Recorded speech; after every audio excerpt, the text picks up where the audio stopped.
Eh, ahli segala ahli dia nih. Virus iya, virus komputer iya, cuaca iya. Wah, kenapa? Karena dia punya duit banyak ya, makanya pemujanya banyak ya.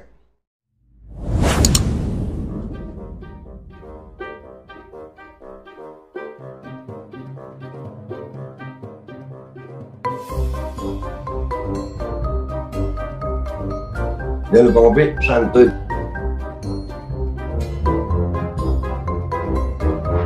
Mikir woi, mikir.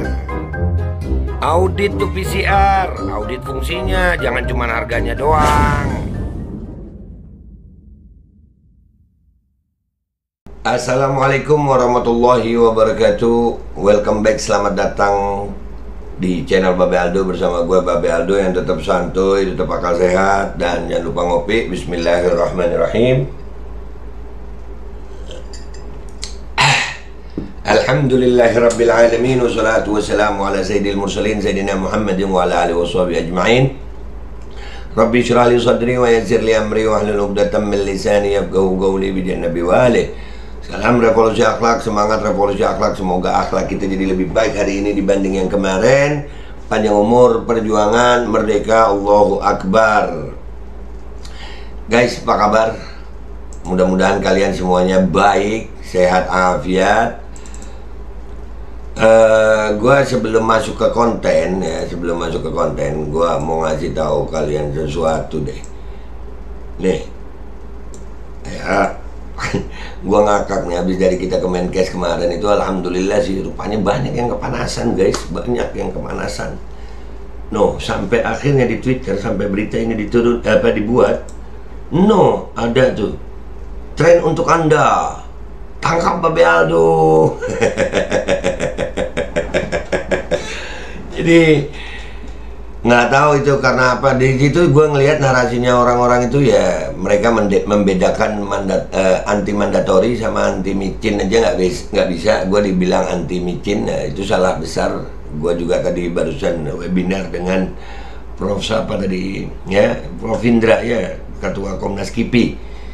Gue menjelaskan di situ, ada nanti insya Allah kontennya. Kami bukan anti micin, kami anti mandatori. Kami memahami bahwasannya micin itu nggak bisa buat semua gitu ya, harus ada screening yang dilakukan, proses di lapangannya, kebijakannya itu yang kami tentang, bukan micinnya. Kalau micinnya kan, kami ini orang Islam gitu, udah tahu tuh likulli syai'in fisalih, kata Nabi SAW. Segala sesuatu itu ada baiknya ya, tapi ada kebaikan di sini belum tentu baik di sono gitu. Jadi nggak boleh, kami anti mandatorinya, bukan anti micinnya, itu harus diperjelas. Jadi akhirnya gue membuat tagar tandingan ya, ada tuh di Twitter di sini ya, nanti cabut darurat pandemi. Nah itu tagarnya, cabut darurat pandemi. Nah, jadi orang-orang itu ya biasalah framing begitu ya, wajar aja. Jadi alhamdulillah gue bersyukur kepada Allah, ini jalannya Allah. Mungkin lewat tagar ini lagi trending, gue jadi makin banyak orang yang mengenal, mau menelaah, mau berpikir, mau cari konten-konten gue di YouTube juga, sehingga mereka bisa memahami apa yang kita perjuangkan sama-sama gitu guys. Oke, masuk ke konten guys. Ada satu berita yang luar biasa ya, nih luar biasa beritanya. Bill Gates, setelah Omicron berakhir, COVID-19 jadi flu biasa. Oke, ini di kompas.com 15 Januari 2022. Kita baca ya guys. Jumlah kasus baru COVID-19 dengan varian Omicron kian bertambah saja, namun Bill Gates rupanya tetap mampu berpikir positif dan melihat adanya harapan di baliknya. Luar biasa. Beliau ini dewa bagi para pemujanya loh. Ahli segala ahli dia nih. Virus iya, virus komputer iya, cuaca iya. Wah, kenapa? Karena dia punya duit banyak ya, makanya pemujanya banyak ya. Duitnya banyak, nggak pakai seri duitnya no. Gue tuh kalau mau duit jadi anak buahnya dia kali ya. Serius, orang kalau mau duit ya deketin orang kaya. Tapi alhamdulillah hidup gue nggak seanjing itu. Kenapa gue pakai kata anjing itu ya? Maksudnya anjing itu menjilat tuannya gitu kan ya. Tapi gue nggak seperti itu ya, gue bukan anjing gitu. Setelah lonjakan saat ini mereda, berbagai negara dapat melihat kasus yang jauh lebih sedikit hingga sisa tahun 2002. Yang ngomong Bill Gates pasti dipercaya sudah. Bukan gue yang ngomong. Kalau gue yang ngomong kan, apa kapasitas lu? Apa ini? Wah, di framing macam-macam dah gue ya. Tapi ini Bill Gates yang ngomong nih. Oh, no, tuh. Itu di Kompas ya, Lifestyle Kompas. Demikian tulis co-founder Microsoft ini pada hari Selasa 11 Januari 2022. Lalu dalam tanya jawabnya bersama Devi Sridhar dari Universitas Edinburgh. Setelah itu terjadi, COVID kemungkinan besar dapat diperlakukan lebih seperti flu musiman. Lanjut dia. Oh, iya.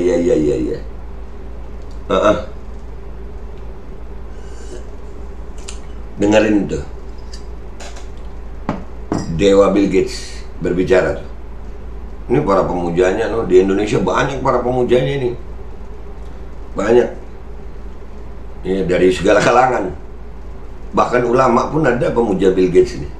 Kenapa saya katakan ulama yang mestinya ngikutin Nabi SAW ini mengikutin Bill Gates? Buktinya masjid-masjid ada yang renggang-renggang tuh. Sholat pakai masker aja dibilang gak apa-apa ya. Iya. Makanya Bill Gates ini ya Allah, udah kayak apa ya? Udah seperti dalam tanda kutip nabi baru mungkin ya.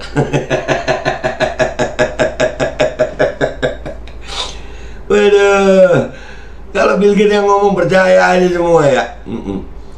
Gates yang kerap berkomentar terkait respons pandemi COVID-19 ini bukanlah orang pertama yang membuat prediksi serupa. Tak sedikit ahli yang mengatakan bahwa penyebaran cepat Omikron dapat membuat orang-orang mendapatkan kekebalan alami yang dapat membantu mengarahkan pandemi ke fase endemik yang jauh lebih ringan. Nah, ini yang ngomong si Bill Gates loh. Biarin aja Omikron, biarin menyebar. Kenapa? Nah, tak sedikit ahli yang mengatakan bahwa penyebaran cepat Omikron dapat membuat orang-orang mendapatkan kekebalan alami yang dapat membantu mengarahkan pandemi ke fase endemik yang jauh lebih ringan. Nah, termasuk Dr. Indro bilang, ya kita bersyukur kepada Allah ada Omikron karena bisa membantu kita mendapatkan kekebalan alami. Nah, di Indonesia kagak ya? Ada Omikron cepetan micin. Wah, gimana nih? Ayo lu. Ini yang ngomong Bill Gates nih. Dan beberapa ahli. Ya kan? Berarti kalau ada Omikron bagus aja ya. Omikron bagus loh. Ini tak sedikit ahli yang mengatakan bahwa penyebaran cepat Omikron dapat membuat orang-orang mendapatkan kekebalan alami yang dapat membantu mengarahkan pandemi ke fase endemik yang jauh lebih ringan. Nih bentar ya, gua agak lama nih. Gua cut nih. Nih, gua cut fotonya, gua screenshot ya. Nanti gua cantumin di sini nih.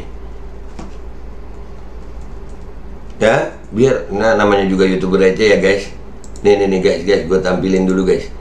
Ya, waduh, keren loh. Mana nih?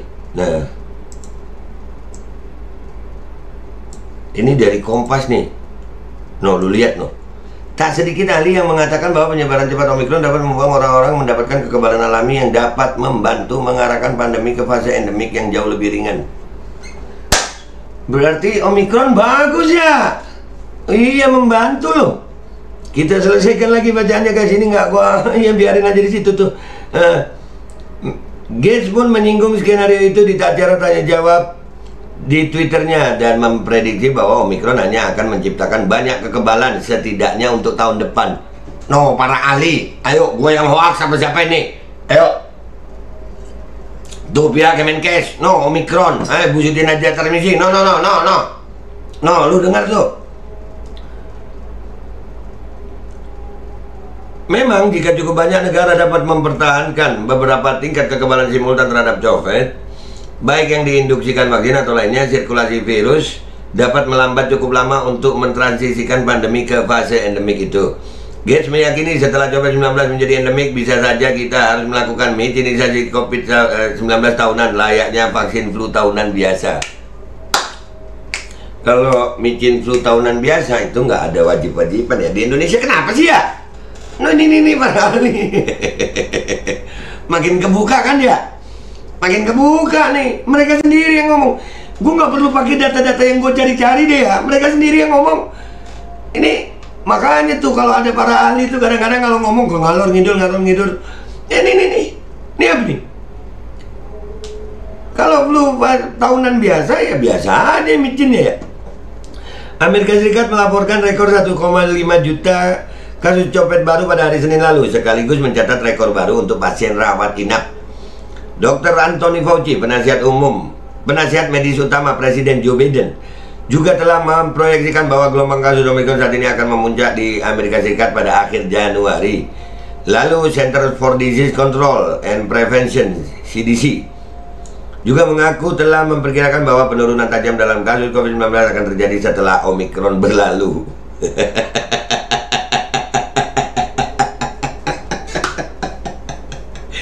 Ini baru kali ini gue baca berita copet gak gemes, gue ngakak. Ini mana para ahli Indonesia nih? Dokter-dokter tuh, woi. Orang-orang yang bilang gue anti micin, gimana sih lu? Ini bener nih. Berarti orang kalau udah pernah kena itu ada imunitas alami tubuh yang memang hebat. Imunitas alaminya itu istimewa, nggak perlu mandatori sayang. No mandatori sayang. Jangan paksa-paksa rakyat sayang. Kalau mau pasca rakyat, tanggung jawabnya juga iya sayang. Lalu Center for Disease Control and Prevention juga mengaku, udah nih. Sementara itu di Indonesia, Kementerian Kesehatan mencatat tambahan 464 kasus baru per 13 Januari 2022 lalu. Penambahan jumlah kasus ini menjadikan total kasus COVID-19 di Indonesia menjadi 4.268.097 kasus. Dari angka ini, berapa sih persentase angka kematiannya, CFR-nya itu berapa? Cause fatality rate-nya itu berapa? Ya Allah, nih gimana sih ya Indonesia ya? Ahli-ahli di Indonesia gimana sih? Ya flu tahunan biasa bro. Iya nggak serem, Omicron itu malah membantu mestinya. Karena ada Omicron nggak usah micin. Natural immunity jauh lebih bagus. Ini yang ngomong nih. Tak sedikit ahli yang mengatakan bahwa penyebaran cepat Omicron dapat membuat orang-orang mendapatkan kekebalan alami. Lu cari yang kena Omicron, cari. Itu lu kebal alami itu. Iya lu cari deh yang kena Omicron, cari. Yang dapat membantu mengarahkan pandemi ke fase endemik yang jauh lebih ringan. Oke, sampai pada kesimpulan intinya kebenaran akan mencari jalannya sendiri, dan ini kita menyampaikan sesuai dengan data dan fakta. Oke, stop mandatorinya, jangan paksa-paksa, jangan paksa-paksa rakyat. Itu aja dari gue. Data dan fakta itu membuktikan pemaksaan terhadap micinisasi ini tidak benar, melanggar undang-undang, melanggar hak asasi manusia, dan sesuai dengan bukti-bukti ilmiah yang disampaikan oleh para ahli. Yang gua sampaikan lagi kepada kalian, memang pemaksaan micinisasi itu tidak boleh. Ayo sama-sama kita berjuang untuk menyetop mandatorinya, stop pemaksaannya. Udah, itu aja dari gue. Gue minta maaf kalau ada salah, tenang aja. Jangan pernah takut sama itu tanggapan orang-orangnya, itu aja. Nih, gue mau ngadepin siapa aja. Ayo, nih bukti-bukti semuanya ada, data-data ada, fakta ada. Jadi kami adalah orang yang anti pemaksaan, bukan anti micin. Ya, gitu aja. Wabillahi taufiq wal hidayah, wa ridha wal inayah wal afu minkum. Wassalamualaikum warahmatullahi wabarakatuh. Semangat Indonesia, jangan takut, jangan sedih. Kebenaran akan cari jalannya sendiri.